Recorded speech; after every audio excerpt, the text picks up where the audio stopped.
지금 타슈켄트는 충격에 빠졌습니다. 고온 사막을 가로지르는 초대형 고속철 사업.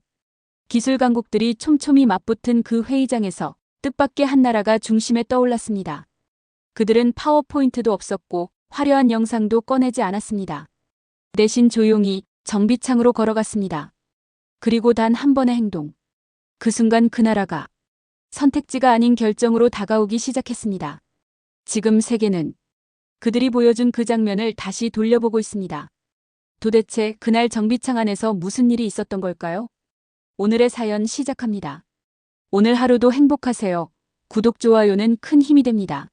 안녕하세요. 저는 알리암 자크로프입니다. 철도청에 들어온 지 30해가 됐지만 오늘만큼은 손끝이 차갑게 식더군요. 대통령의 결정이 떨어진 건 이틀 전이었어요. 타슈켄트에서 누쿠스까지 사막을 가로지르는 새 고속철도 노선. 이번엔 반드시 기술까지 손에 넣어야 한다는 전제가 붙어 있었죠. 지난번처럼 웃으며 악수만 하고 정작 설비 하나 손대지 못했던 그 실수를 반복해선 안 됐거든요. 그 기준을 세운 사람이 저였기에 더는 물러설 수 없었어요. 타슈켄트 철도청 본관의 회의실은 외관만큼이나 무거운 공기로 가득 차 있었어요. 시멘트 벽 틈에 스며든 모래 냄새와 오래된 금속 서류. 캐비닛의 기름 냄새가 뒤섞인 그 공간에서 저는 오랜 시간 한 장의 사진을 바라보고 있었죠. 그 사진 속엔 2013년 처음으로 외국 열차를 들여오던 날의 풍경이 담겨 있었어요. 새하얀 제복을 입은 당시의 저와 함께 한쪽엔 선글라스를 쓴 스페인 기술진들이 웃고 있었죠. 하지만 지금은 그 웃음이 참 가볍게 느껴졌어요. 이번에도 또 그렇게 속을 순 없잖아요. 나직하게 혼잣말하듯 뱉고는 책상 위에 놓인 제안서들로 눈을 돌렸어요. 이번 노선은 타슈켄트에서 무려 1200km 떨어진 누쿠스까지 고온 사막을 가로지르는 고속철도였어요. 대통령의 공식 발표가 있은 직후 철도위원회는 입찰 공고를 내걸었고 열흘 만에 전 세계에서 제안서가 밀려들었죠. 스페인, 프랑스, 독일, 일본, 중국 그리고 한국까지. 제일 먼저 눈에 띈 건 스페인이었어요. 과거 실패했던 바로 그 나라죠. 그런데도 조건은 화려했어요. 초기 자금 유예, 부품 무상 교체 보장, 운영 인력까지 파견 지원. 그런데 정작 핵심인 기술 자료는 여전히 계약 후 제공이라고 적혀 있었어요. 그 문장을 본 순간 제 가슴엔 오래전 기억이 다시 내려앉았답니다. 그때 도입했던 스페인 열차는 몇 달도 안 되어 잦은 고장을 일으켰고 내부 설비에 손도 대지 못한 채 우린 계속 외국 기술자의 출장 일지를 기다려야 했죠. 바로 그 뒤를 이어 프랑스와 독일, 일본의 제안서도 하나씩 넘겨봤어요. 빠른 속도, 세련된 설계, 승객 편의에 대한 설명이 빼곡했지만 결정적으로 자립과는 거리가 있었죠. 자립. 그 단어가 머릿속을 떠나지 않았어요. 정부가 이번 사업의 최우선 조건으로 내건 것도 바로 그 부분이었으니까요. 더 이상 외국 도움 없이는 손도 못 대는 철로를 깔 순 없다는 각성이 이 나라 전체를 밀어붙이고 있었거든요. 회의실 문이 열리자 윤상현이라는 한국 대표가 조용히 들어왔어요. 이름이 낯설었지만 그는 번쩍이는 프레젠테이션 자료도 없이 서류 한 장도 없이 걸어 들어왔죠. 회의실 말고 열차 정비창으로 가시죠. 그의 첫 마디는 의외였어요. 기차 아래를 직접 보게 해드리겠습니다. 그 순간 사람들의 시선이 정면으로 그에게 쏠렸어요. 다른 나라들은 아직도 기술은 계약 후에 설비는 공장 안에서만 보여준다고 말하고 있었는데 한국만은 달랐어요. 윤상현은 곧바로 차량 정비 매뉴얼, 온도 대응 시스템 자료, 유지보수 기술 내역을 테이블 위에 꺼내 놓았어요. 이건 계약 전에 보셔야죠. 그래야 고를 수 있지 않겠습니까? 모래보다 무거운 조건들. 그걸 우리에게 안겨주었던 나라들과는 전혀 다른 접근이었어요. 회의실 안 공기가 순간 멈춘 듯 했어요. 한참 뒤 누군가 조용히 말했죠. 이 사람들 진짜 기술을 줄 생각인가 봐요. 그날 저는 처음으로 생각이 흔들렸어요. 그리고 깨달았죠. 우리가 지금 고르는 건 기차 한 대가 아니라 이 나라의 다음 세대가 타게 될 방향이라는 걸요. 그날이 이 이야기의 시작이었어요. 그 회의 이후 서류를 바라보는 제 눈빛은 달라져 있었어요. 겉보기엔 다 비슷했죠. 스펙, 운행 속도, 쾌적도, 보장 조건. 하지만 그날부터 저는 표면 아래를 보기 시작했답니다. 위원회에는 각국의 제안서가 순차적으로 보고되었어요. 프랑스는 전기 제어 기술의 정밀도를 내세웠고, 독일은 내구성과 고속 안정성에서 탁월했어요. 일본은 승차감과 정시성 그리고 이용자 중심의 세부 기능들을 자신 있게 설명했죠. 하지만 세 나라 모두 기술 이전에는 말을 아꼈어요. 구체적인 기술 내역을 공유하겠다는 말은 없었고, 장비나 설비를 들여다보는 건 여전히 계약 이후의 일이었어요. 운영과 정비는 여전히 외부 인력 의존 조건 아래 있었고요. 좋은 차라는 건 알겠어요. 근데 우리가 다룰 수는 없는 차 아닌가요? 회의 중 누군가 조심스럽게 입을 열었죠. 저도 고개를 끄덕였어요. 아무리 훌륭한 열차라도 그걸 관리하지 못한다면 그건 기술이 아니라 상품일 뿐이었거든요. 다음은 중국의 제안이었습니다. 자무르 고문은 발표 시작 전부터 열의에 차 있었어요. 중국은 사업 규모를 크게 부풀린 초대형 제안을 들고 나왔고, 한국은 실현 가능한 2,700억 원 규모의 고속열차 6편성 수출안으로 정면 승부를 걸었어요. 유지보수와 운영 시스템까지 포함된 실전 경험이 강점이었죠. 위원회 내부에서는 예상과 현실, 자립성과 의존 사이에서 치열한 의견이 오갔고, 그중 누군가는 조용히 이렇게 말했죠. 이제는 기술을 가져와야 합니다. 그 말엔 이전과는 다른 길을 택하겠다는 결심이 실려 있었어요. 그날 오후 다시 회의실 문이 열렸고 윤상현이 두 번째로 등장했어요. 이번엔 그 옆에 낯선 동행이 있었어요. 이미라라고 불린 젊은 여성 기술자였죠. 그들은 발표를 시작하지 않았어요. 대신 이렇게 말했죠. 말로 설명하지 않겠습니다. 직접 보시죠. 그리고 회의실 중앙에 작은 장비 박스를 가져와선 철도 유지보수에 쓰이는 센서와 점검 시스템을 바로 연결해 보여줬어요. 시스템은 즉각 작동했고 대형 스크린에는 모의 열차의 실시간 부품 상태, 온도, 진동 수치가 전부 시각화되어 나타났어요. 이건 사막 열차에 이렇게 대응되는 건가요? 위원 중 한 명이 말하자 윤상현은 고개를 끄덕였어요. 이건 저희가 실제로 운영 중인 시스템입니다. 계약 전 이 모든 정보를 우선 공개하겠습니다. 그는 이어서 정비 매뉴얼과 장비 분해도 유지보수 주기까지 포함된 자료들을 위원회 앞에 조용히 내밀었죠. 그날 회의실은 어쩐지 숨소리마저 조심스러워졌어요. 자무르 고문은 여전히 중국을 지지하고 있었지만 분위기는 눈에 띄게 달라져 있었죠. 윤상현은 말했어요. 좋은 기차는 많습니다. 하지만 그걸 고칠 수 없으면 그건 여러분의 것이 아닙니다. 저는 그 순간을 잊을 수 없었어요. 모래처럼 흩날리던 논의가 처음으로 단단히 땅에 닿는 느낌이었거든요. 우리 앞에 놓인 조건들. 그건 그냥 숫자나 제한이 아니라 앞으로 우리가 어떤 기술을 어떤 방식으로 손에 넣을지를 결정짓는 무게 있는 선택들이었답니다. 그리고 저는 처음으로 생각했어요. 이 나라의 다음 열차는 그냥 누군가가 만든 게 아니라 우리가 함께 만들어야 하는 거라고요. 그게 바로 다시는 실패하지 않는 길처럼 느껴졌어요. 서울행 비행기는 생각보다 조용했어요. 창밖으로 사막 위 태양보다 더 선명한 구름이 흐르고 있었고 제 옆자리엔 젊은 기술자 바흐티엔이 앉아 있었죠. 위원장님, 저 괜찮을까요? 그가 조심스럽게 물었어요. 괜찮을 겁니다. 기술이 거짓말하진 않으니까요. 그렇게 대답은 했지만 제 속은 여전히 무거웠어요. 한국 방문 일정은 꽉 차 있었어요. 윤상현 팀은 우리를 공장도 회의실도 아닌 바로 사막 환경 테스트 구역으로 데려갔어요. 그곳은 거대한 실내 모래터널이었어요. 인공바람기와 고온 조절 시스템이 작동하자 뿌연 먼지가 열차 주위를 감싸기 시작했죠.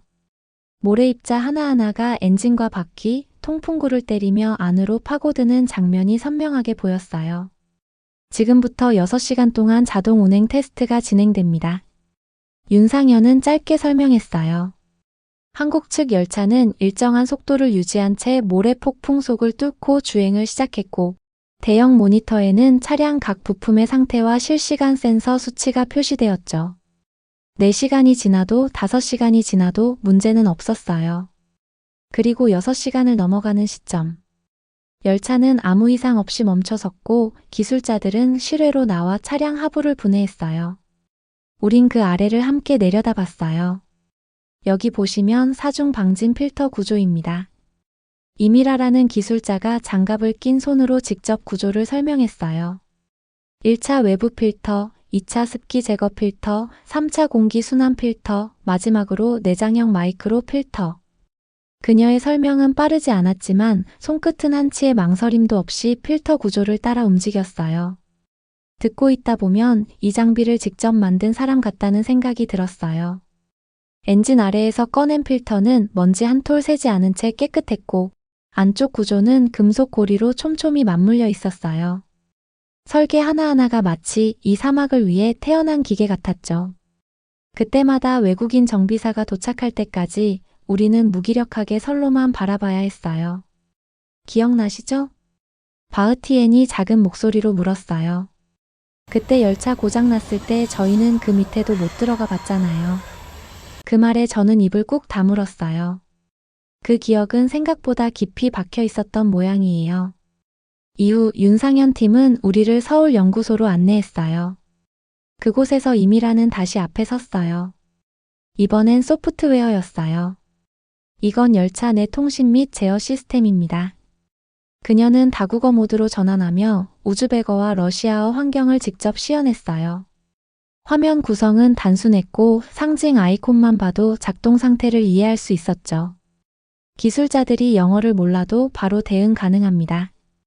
그녀는 그렇게 말하며 통신 오류를 가상 재현했고 시스템은 몇 초 안에 자동 복구를 시작했어요. 저는 뒤에서 조용히 그 장면을 바라봤어요. 마지막 일정은 역제안서 제출이었어요. 한국팀은 과거 우즈벡의 실패 사례를 전부 분석한 후 우리 측 조건을 반영한 대응 전략을 정리해왔어요. 과거 계약에서 어떤 부분이 불투명했는지, 어떤 장비가 환경에 맞지 않았는지를 저희가 전부 확인했습니다. 윤상현은 설명 없이 결과로 보여줬어요. 그날 밤 숙소에 돌아오면서 저는 아무 말도 하지 않았어요. 바흐티에는 조심스럽게 제 눈치를 살폈지만 저는 그저 창밖만 바라봤어요. 서울의 도로를 달리는 차들, 멀리서 깜빡이는 차의 붉은 꼬리등. 그리고 제 마음 어딘가가 흔들리고 있다는 사실을 인정해야만 했죠. 이번엔 다를지도 모르겠다는 생각. 정말 우리가 함께 만들 수 있는 기술이란 걸 처음으로 눈앞에서 본 느낌이었거든요. 그게 바로 엔진 아래에서 제가 마주한 진실이었어요. 회의는 다시 타슈켄트에서 이어졌어요. 서울 방문 이후 위원들 사이엔 미묘한 변화가 퍼지고 있었죠. 누구도 입 밖에 꺼내진 않았지만 한국이라는 단어가 회의장 안에 조용히 깔려 있었어요. 하지만 그 평온은 오래가지 않았답니다. 중국과 스페인 측은 예상보다 빠르게 반격에 나섰어요. 제안서를 전면 수정해 추가 조건을 제시했거든요. 중국은 건설비 대폭 할인, 인프라 구축 패키지, 현지 기술자 대상 교육 과정까지 포함했어요. 심지어 첫 해의 정비 인력을 무상 지원하겠다는 조항도 덧붙였죠. 그날 자무르 고문은 회의 도입부부터 강하게 밀어붙였어요. 우리가 지금 필요한 건 당장 공사를 시작할 수 있는 현실적인 파트너입니다. 기술은 중요하지만 시기가 더 중요할 수도 있어요. 그 말에 몇몇 위원이 고개를 끄덕였어요. 그들의 눈엔 저렴하고 빠른 선택지가 더 현실적으로 보였던 거죠. 스페인도 가만히 있지 않았어요.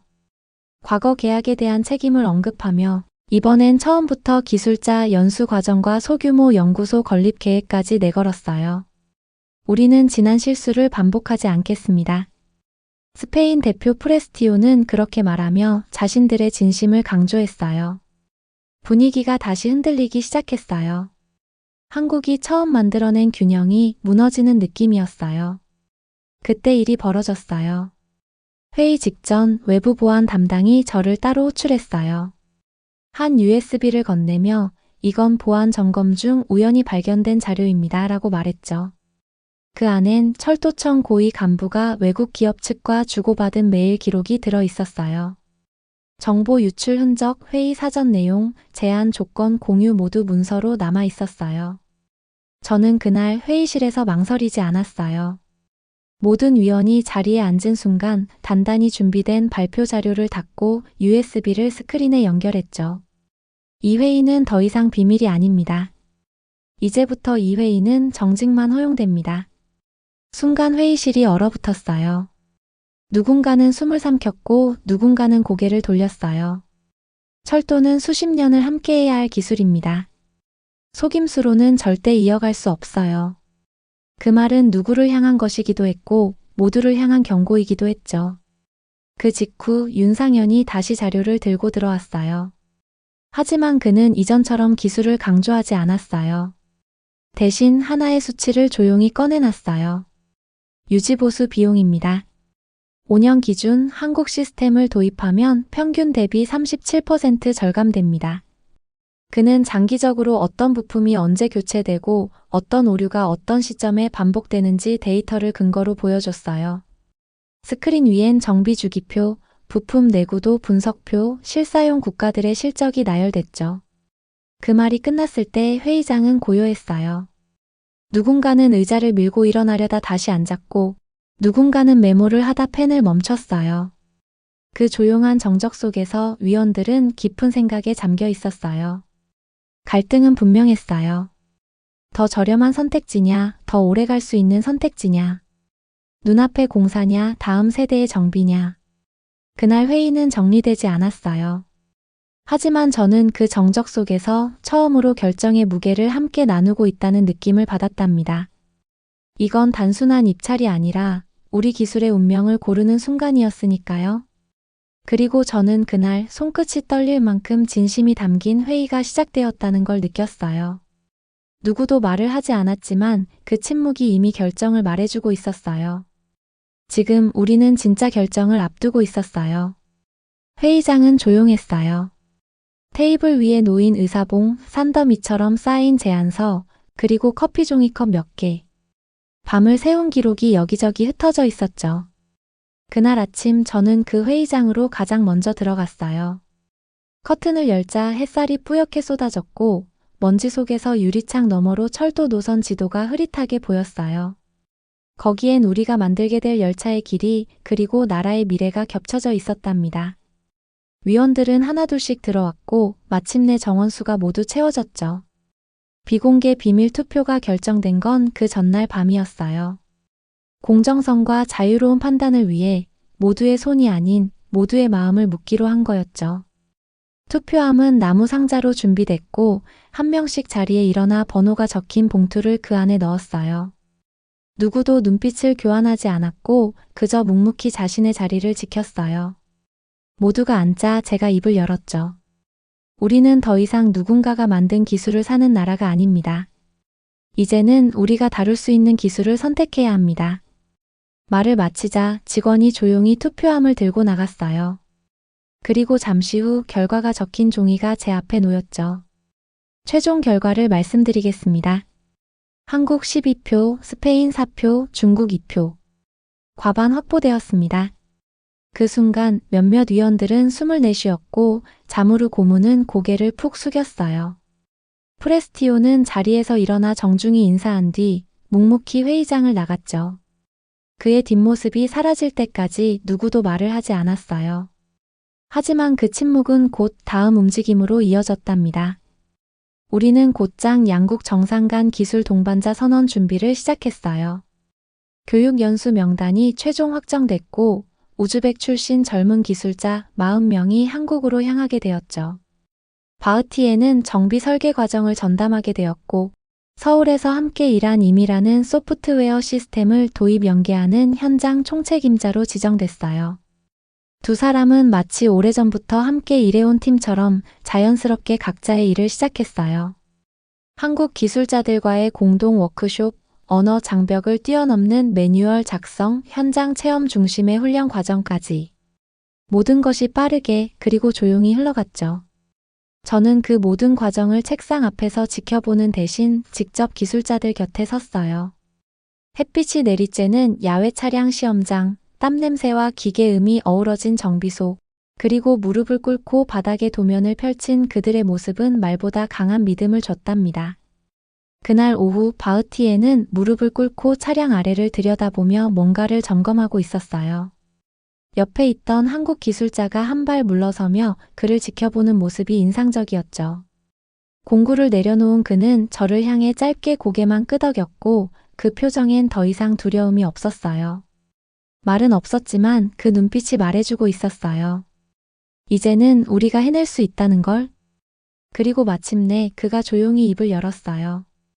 위원장님, 우리도 이제 저 열차를 고칠 수 있어요.